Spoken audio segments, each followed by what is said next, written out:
are celebrating Black history here at Wish TV, and in this instance, it's the life and legacy of the one and only Dr. Edna Martin. She is the focus of a talk that is taking place tomorrow night.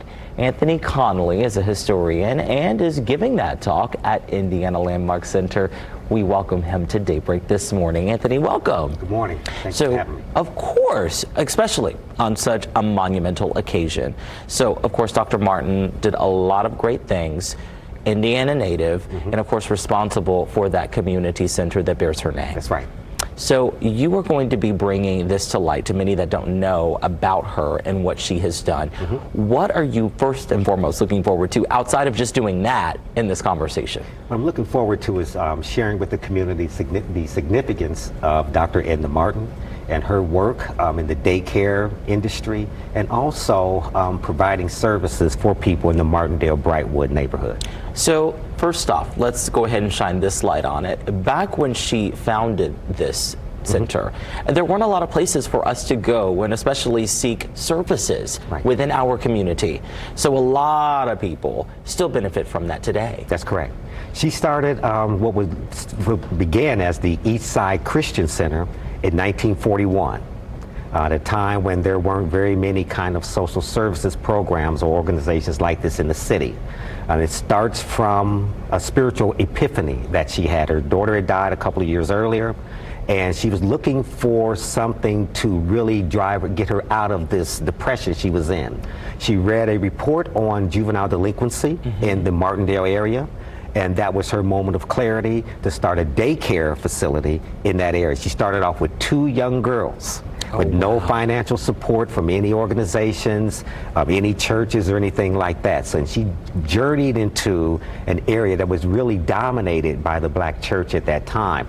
And so she is a trailblazer as far as starting those kind of services in our community. And let's just give a little perspective here. This is a woman that was born and reared in Mars Township, southern Indiana. That's right. And we're talking in the earliest part of the century. I mean, this is not something that someone could just go out and do. This took a lot of passion, took a lot of support from people that look like you and I to help her make this happen.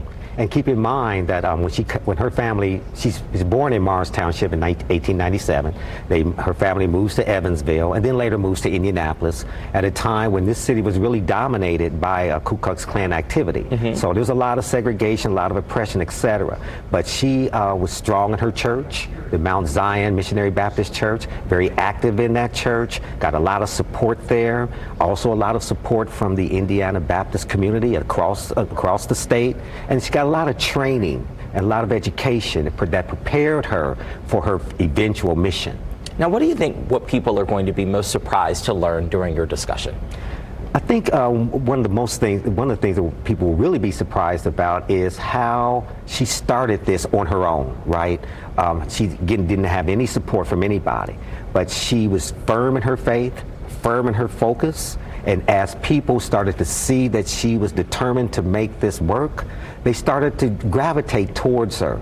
People from the Baptist community, the Black Baptist churches in Martindale area, white Baptist women across southeastern Indiana would drive up to Indianapolis to show their support as well. So it's just an example of how when people see that you're dedicated to something, especially through your faith, and really trying to help children and bring them to a certain kind of spirituality. She was strong in her faith in Jesus Christ and wanted to bring children to that kind of way of living.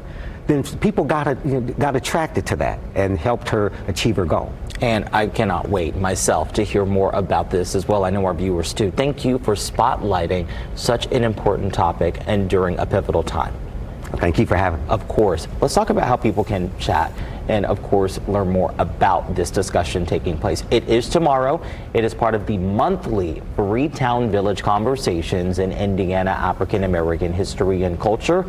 Indiana Landmark Center. That talk will be at 6 p.m. And I don't want to hear any excuses about costs. This event is free. All you have to do is register. We will have that information for you in a couple hours here on wishtv.com. Again, Anthony, thank you so much, my friend, for stopping by. Thank you for having me.